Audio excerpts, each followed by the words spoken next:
Hello friends, कैसे हैं आप सब। आई होप आप लोग स्वस्थ होंगे, अपनी तैयारी में व्यस्त होंगे। आज से हम स्टार्ट करने वाले हैं एसएसटी, जो आप सभी के मेंस एग्जाम के लिए वेरी मोस्ट इंपोर्टेंट क्वेश्चंस होने वाले हैं। इसलिए आप सभी लोग कंटिन्यूटी जरूर बना के रखिएगा और जितने भी क्वेश्चंस हैं इनका प्रैक्टिस जरूर करते रहिएगा। और आप सभी के जो मेंस का एग्जाम है, जिसके आधार पर आप राजस्थान में शिक्षक बन पाएंगे, ये संभवतः आप सभी का एग्जाम अक्टूबर नवंबर में होने वाला है।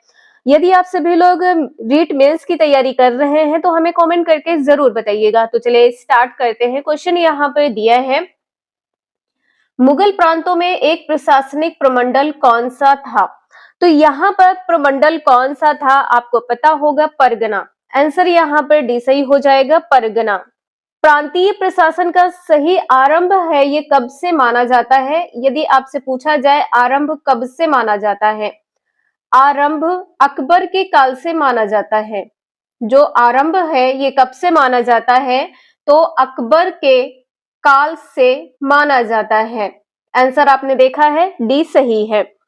और इसके संस्थापक कौन है, तो अभी आपने देखा है अकबर के काल से माना जाता है, तो इसके संस्थापक भी कौन होंगे, अकबर। इसके संस्थापक कौन है, अकबर है। नेक्स्ट है, अलवर संतों का एक मुख्य काव्य संकलन जिसे तमिल वेद के रूप में भी जाना जाता है, क्या है। आंसर यहाँ पर डी सही हो जाएगा, नल ईरा दिव्य प्रबंधम। आंसर डी यहाँ पर सही है। जो नल ईरा दिव्य प्रबंधम है, इसमें कितने अलवरों की रचना की गई है, तो 12 अलवरों की रचना की गई है। यदि आपसे पूछा जाए कि इसमें कितने अलवरों की रचना की गई है, तो 12 अलवरों की रचना का एक संकलन किया गया है और इसे अन्य किस नाम से जाना जाता है। नल ईरा दिव्य प्रबंधम को 4000 पावन रचनाएं के नाम से जाना जाता है। 4000 पावन रचनाएं के नाम से जाना जाता है। 4000 पावन रचनाएं के नाम से जाना जाता है। नेक्स्ट है, मुगल शासक जहांगीर की माता किस राजपूत वंश से संबंधित थे। सभी को पता होगा, कच्छवाहा। आंसर यहाँ पर डी ए सही हो जाएगा, कच्छवाहा। कच्छवाहा कहाँ पर, आमेर में। कच्छवाहा कहाँ पर है, आमेर में है, आमेर। और जहांगीर की माता का नाम क्या था, माता का नाम था हरका बाई। हरखा बाई, माता का नाम था हरखा बाई। और इन्हें अन्य किस नाम से जाना जाता है, तो मरियम। हरखा बाई को अन्य किस नाम से जाना जाता है, मरियम उज्जमानी के नाम से जाना जाता है। मरियम उज्जमानी के नाम से जाना जाता है। और ये कौन थी, किसकी पुत्री थी, तो राजा भारमल की पुत्री थी। पुत्री यदि पूछ लिया जाए किसकी थी, तो राजा भारमल की पुत्री थी। भारमल की पुत्री थी। एक एक क्वेश्चन आपके एग्जाम के लिए इंपॉर्टेंट है, तो आप सभी लोग कंटिन्यूटी जरूर बना के रखिएगा। 100% क्वेश्चन आपके एग्जाम में यहां से पूछे जाएंगे। नेक्स्ट है, ये फल एक दिन हमारे ही मुंह में आकर गिरेगा। 1851 में गवर्नर जनरल लॉर्ड डलहौजी ने यह कथन किस रियासत के बारे में कहा था। किस रियासत के बारे में कहा था, तो अवध की रियासत के बारे में कहा था। आंसर आपका बी सही हो जाएगा। एक क्वेश्चन आपके एग्जाम में ये पूछा गया है, हड़प नीति के तहत किन किन राज्यों को या किन किन साम्राज्य को मिलाया गया है। तो यहाँ पर आप सभी का झांसी हो जाएगा। झांसी कब मिलाया गया, 1853। नागपुर 1854 और यहाँ पर सतारा 1848। 1848 इन तीनों को हड़प नीति के तहत ब्रिटिश साम्राज्य में मिला दिया गया। हड़प नीति के तहत ब्रिटिश साम्राज्य में मिला दिया गया। ब्रिटिश साम्राज्य में किसको मिलाया गया है, सतारा को, झांसी को, नागपुर को। नेक्स्ट है, प्रत्यक्ष कार्यवाही दिवस हेतु कौन सा दिन निर्धारित किया गया था। तो यहाँ पर आंसर आपका डी सही हो जाएगा, 16 अगस्त 1946। नेक्स्ट है, किस संविधान संशोधन के द्वारा भारत में वयस्क मताधिकार की आयु 21 वर्ष से घटकर 18 वर्ष की गई। तो यहाँ पर आंसर आपका बी सही हो जाएगा, 61वां संविधान संशोधन के तहत। और यह संशोधन हुआ कब है? तो ये संशोधन संबंधित है 1989 से संबंधित है। यदि आपसे अनुच्छेद पूछ लिया जाए, जो ये 61वां संविधान संशोधन अधिनियम है, इसके द्वारा 326 अनुच्छेद 326 में जो मताधिकार की आयु है, इसको 21 वर्ष से घटाकर 18 वर्ष कर दी गई। अनुच्छेद 326 है, आंसर यहाँ पर बी सही है।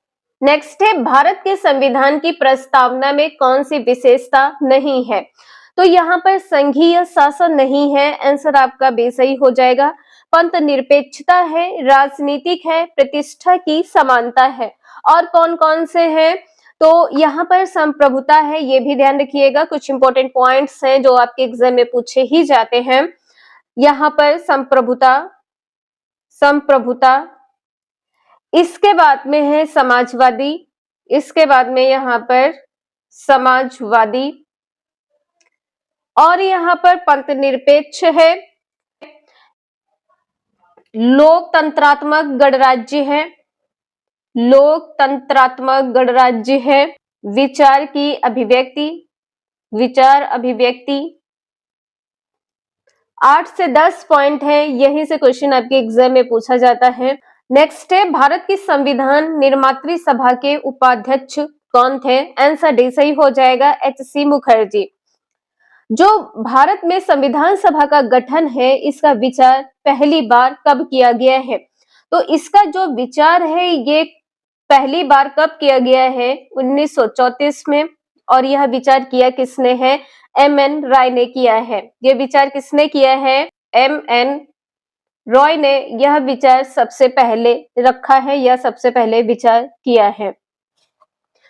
और संविधान सभा की जो पहली बैठक है, संविधान सभा की पहली बैठक कब की गई है? 9 दिसंबर 1946 को 1946 को पहली बैठक की गई है, पहली बैठक की गई है। नेक्स्ट है, संपत्ति का अधिकार वर्तमान में भारत की संविधान की किस अनुच्छेद में वर्णित है? तो अनुच्छेद हो जाएगा 300 का, आंसर यहाँ पर सी सही है। जो संपत्ति का अधिकार है, इसको वर्ष 1978 में जो 44वां संविधान संशोधन हुआ है, 44वां संविधान संशोधन के द्वारा मौलिक अधिकार से हटा दिया गया है, मौलिक अधिकार से हटा दिया गया है। और ये कौन सा अधिकार हो गया है? विधिक अधिकार। मौलिक अधिकार से क्या हो गया है? विधिक अधिकार हो गया है। तो ये क्या है? विधिक अधिकार है। आंसर आपने देखा है, यहाँ पर सी सही है। और यदि आपसे यह पूछ लिया जाए कि 44वां संविधान संशोधन के पहले जो संपत्ति का अधिकार, जिसे मौलिक अधिकार कहा जाता था, किस अनुच्छेद के तहत है? तो ये अनुच्छेद हो जाएगा 31। अनुच्छेद 31 में यह अधिकार कौन सा था? मौलिक अधिकार था। आंसर सी सही है। नेक्स्ट है, 6 से 14 वर्ष उम्र के बालकों को शिक्षा के अवसर उपलब्ध कराने हेतु कौन सा संविधान संशोधन किया गया? आंसर यहाँ पर आपका सी सही हो जाएगा, 86वां संविधान संशोधन किया गया है। सी आंसर आपका सही है। जो 86वां संविधान संशोधन है, इसमें एक नया अनुच्छेद जोड़ा गया है। वो अनुच्छेद कौन सा है? अनुच्छेद 21 का है, अनुच्छेद 21 का है। और इसमें क्या कहा गया है कि 6 वर्ष से लेकर 14 वर्ष के आयु के बालकों के लिए जो निःशुल्क एवं अनिवार्य शिक्षा। तो 86वां संविधान संशोधन है, ये किस सन से संबंधित है? 2002 से संबंधित है। इसके बाद में यहाँ पर जो 91वां संविधान संशोधन है, ये 2003 से संबंधित है, ये 2003 से संबंधित है। 74वां संविधान संशोधन जो है, इसमें एक नया भाग जोड़ा गया है। 74वें संविधान संशोधन में एक नया भाग जोड़ा गया है। भाग कौन सा है? 9 का है, भाग 9 का जोड़ा गया है।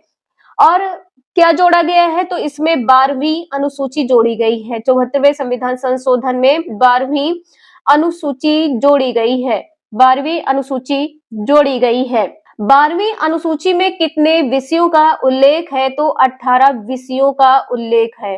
12वीं अनुसूची में 18 विषयों का उल्लेख किया गया है।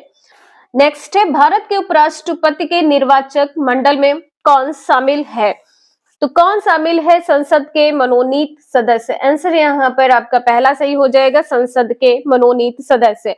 जो उपराष्ट्रपति का निर्वाचन मंडल है, इसका उल्लेख किसमें किया गया है? उपराष्ट्रपति के निर्वाचक मंडल का उल्लेख किसमें किया गया है? अनुच्छेद 66 में किया गया है, अनुच्छेद 66 में।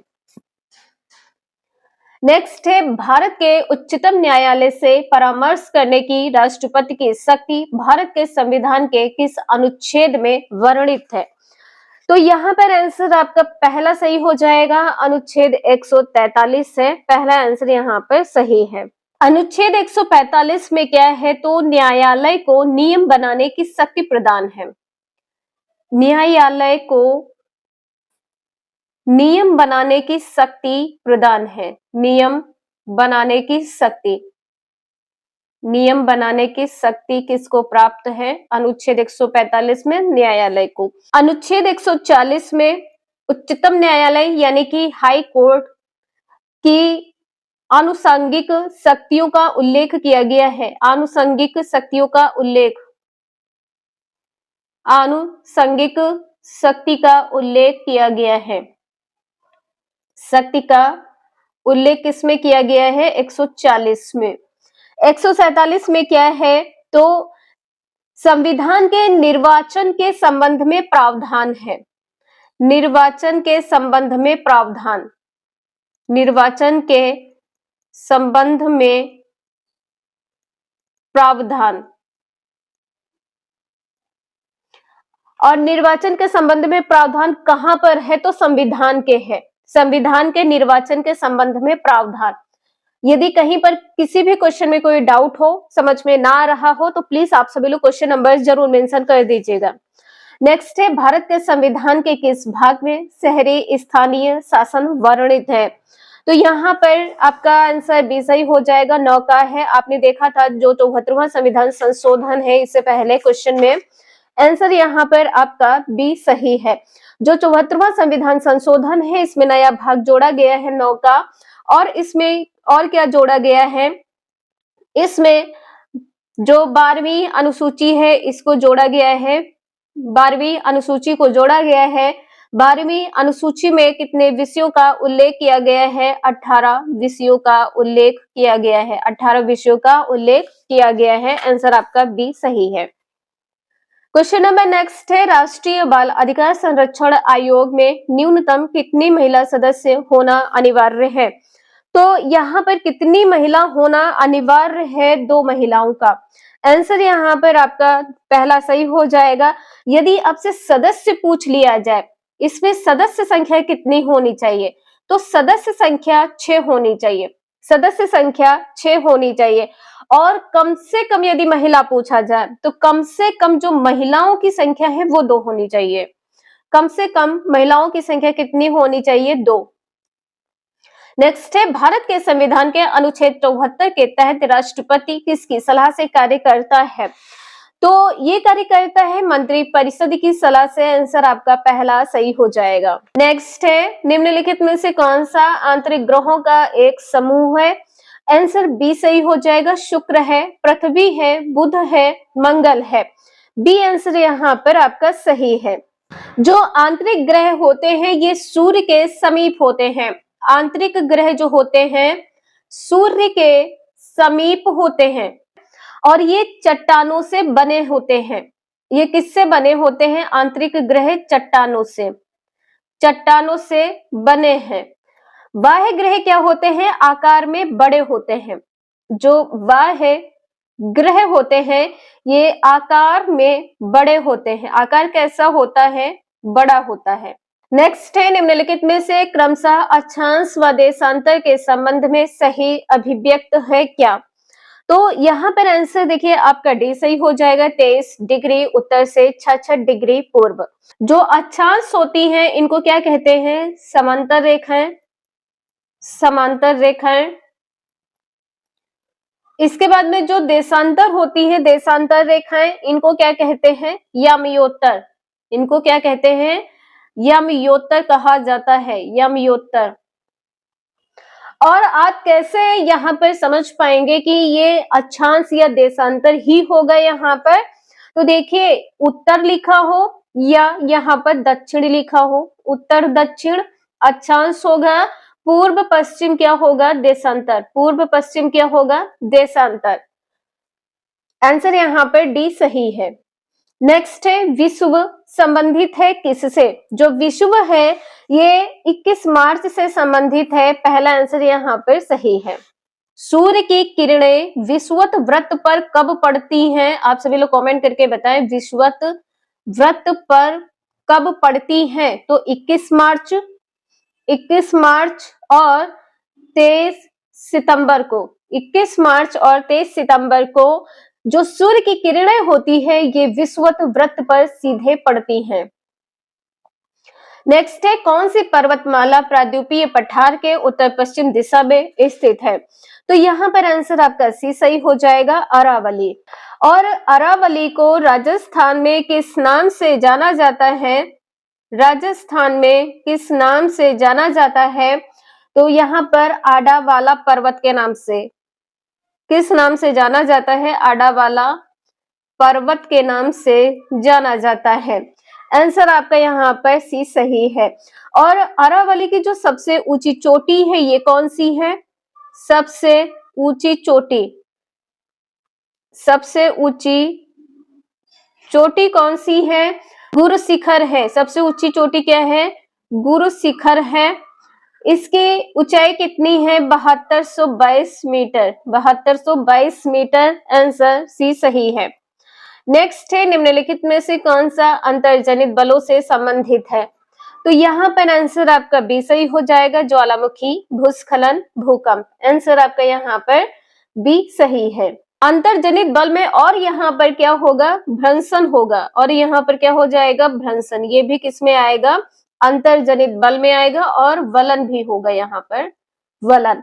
तो आज के लिए इतना ही, मिलते हैं नेक्स्ट क्लास में। अगर आप लोगों को ये वीडियो थोड़ी भी यूजफुल लगी हो तो please like share and subscribe जरूर करें। मिलते हैं नेक्स्ट क्लास में। Thank you for watching this video.